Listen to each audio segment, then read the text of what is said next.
how much stock you put in this, but out of the top 5 guys in the East, plus minus, you've got 4 of them.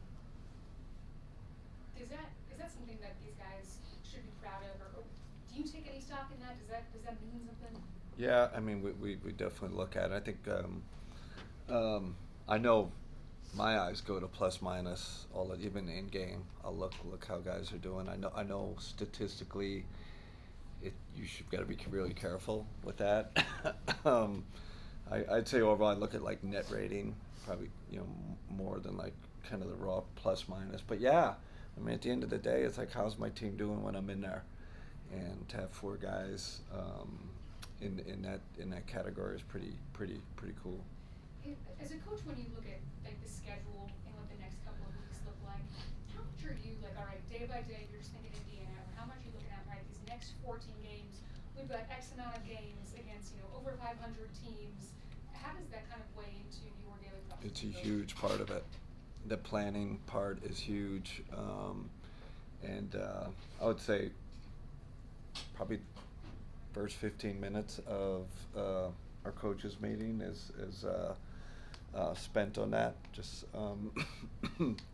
future planning, and we've already planned it out before the season, but we're always like every coach is checking up again, see if something's changed, and we're constantly talking about it and adapting, depending on kind of recent information, what happened the last game.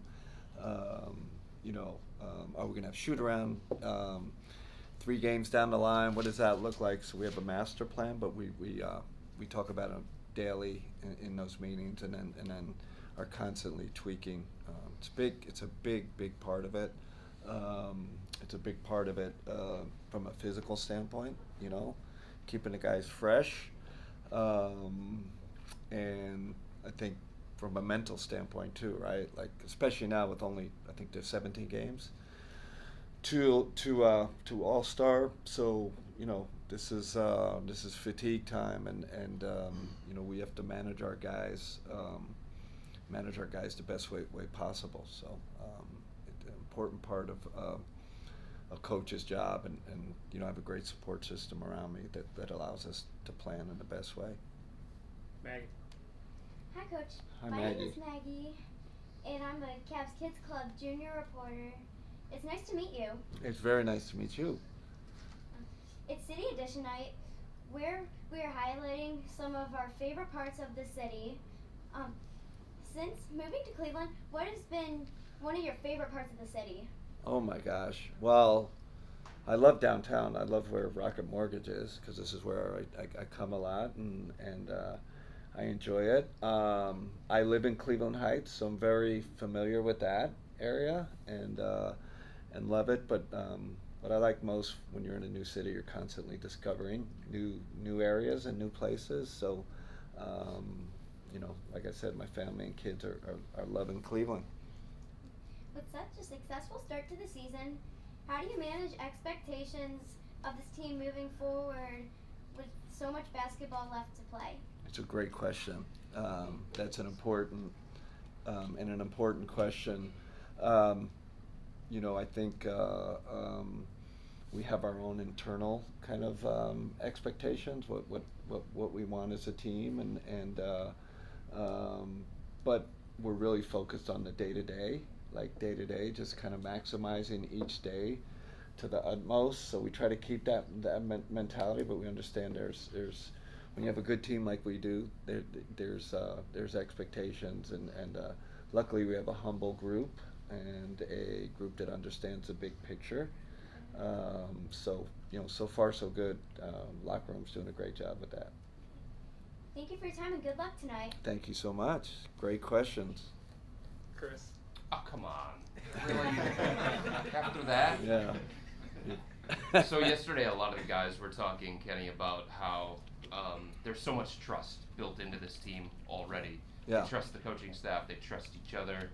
Like, what have you done to try and foster that trust? Not much. Chris, seriously, I think when I first got the job, the feedback I got from the players, we have a great group. We have a great group of guys. We like each other. We trust each other. I think that was in place. Now, I think as a coaching staff, you got to come in and earn your keep. Like, so we came in and I think there was a gradual, process from starting with open gym to training camp, and you're building that trust. So that might be the area where we had to earn our keep. Thank you. Danny. I'm sure you have tracking data that either backs this up or refutes this, but it seems to the eye like Kirstler's one of the fastest players in the NBA in terms of just like his top end straight line speed. How does that ability that he has that maybe other guys don't affect things when he's on the floor? So that's interesting. I don't know about top end speed. I do think acceleration and deceleration, he's like 95th percentile, because he's he changes direction violently on both ends. Part of him as an athlete. So I was thinking about that. What's the next part of the question, like in terms So of how that? does that help set your pace when he's able to get so quick out of the middle of the floor when he's on the floor? Yeah. No, it's a big part of it. It's like having having a elite wide receiver that can sprint by the defense and can change direction. So it helps with our transition offense, and then it helps with our cutting, because he's such a great change of direction guy. So those physical attributes it's important for us as coaches to understand where can that help our offensively and defensively. How can that help us? And another thing with him with that kind of elite kind of change of direction guy, he's a good on ball defender. Actually much better on the ball than off the ball, just because he can apply pressure. He can change direction with the Damian Lillards and the Kyries and those type of guys. So it's interesting way you look at it, like looking at guys' physical characteristics and how you can use them best.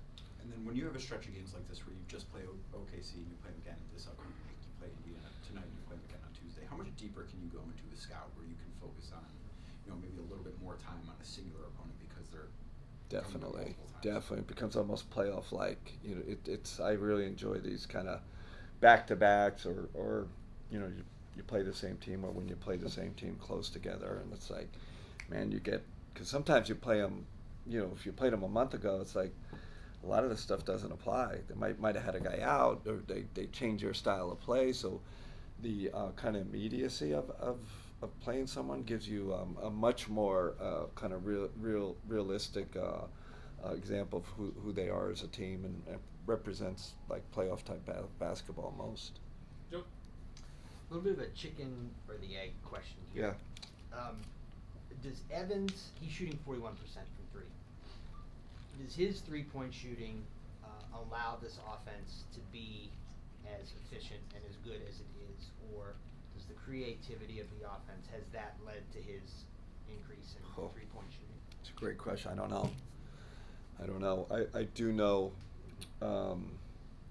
it definitely helps us, right? His gravity now helps our offense. But when he wasn't shooting so many in the beginning of the year, or less, or shooting less percentage, I guess our offense was still good, right? But from my standpoint, it just seems to give us more variety. We get more gravity, more spacing. But we've been kind of equally good when he's been shooting it well or not shooting it well. I will say our ceiling is that like you could say our ceiling's higher as he becomes more proficient, and his the quantity of his threes go up, and that's why we keep encouraging it. 1 for 6, 2 for 8, like we keep pushing it. And my personal opinion is that because that's really going to help translate in the playoffs, when you need spacing is monumental. If that makes sense. And then he missed a month plus around this time last year, but if he takes 4 threes tonight, then he's already shot more this season than he has in any previous season. Is that because he can make them? Is that because of your scheme or what you're asking him to do? I mean it's it's kind of multifaceted the answer to the card. I do think us encouraging it and making a statement, like we in a firm statement, like and consistent follow through with that. Like we want you, we need you, we trust you, and I saw this with Al Horford. When you kind of put, kind of give a guy the green light, what you see is the work put in behind it. Like I don't know what his work routine looked like. I have no idea, right? Like, but what I see right now is that a big part of his player development plan and on-court work is dedicated to the three-point shot. Different areas, different catches, and then within that, three-point shooting becomes closeout offense, right? So now I shoot the three. Now they start closing out on me. So and we got to balance that, right? Like we can't go. I don't want this to be Brooke Lopez 2.0, right? Like all Sunday shooting 11 threes and never in the paint. And I love Brooke, but that's like the extreme. So we're still trying to find that balance, and I think he's found, like, we're in a good space right now with the balance between his threes and his paint game. Jeff. Hey Kenny, when you your introductory press conference, and 7 times you've talked about your performance team to keep these guys healthy. So who are those people, and how does it work to keep these guys going? Man, I wish I had like photos of all of them, because they're really like they're part of the coaching set. Like we're like one and the same. The two worlds have kind of meshed. And like Serena asked that question, like, about the planning. They're a big part of that, because they have great information. They obviously have the analytics behind it. We have 2 sports scientists. We got PTs. I don't know what the size of the staff is, but we've really incorporated them basically into our coaching staff. So they don't get the credit they deserve. I'm gonna tell you, they deserve way more. I think they're undervalued.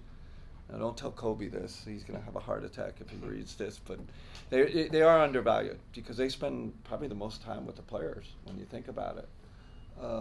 But we value them greatly. I know our coaches and our organization value them greatly. They're in all our meetings, like, they're in all our coaches' meetings,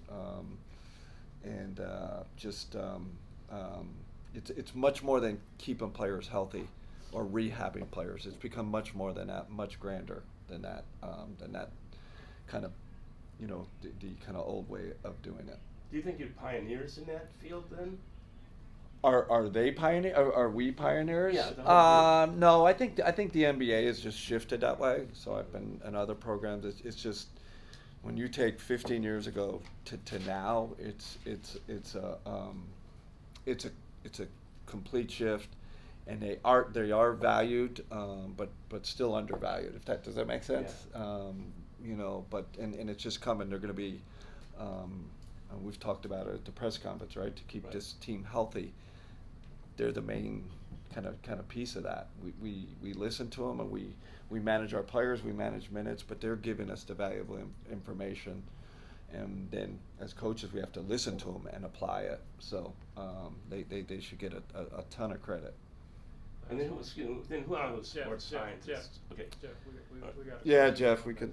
All right. Yeah. So, Last one, Sam. Yep. Coach, just wondering if Ty Jerome, any update?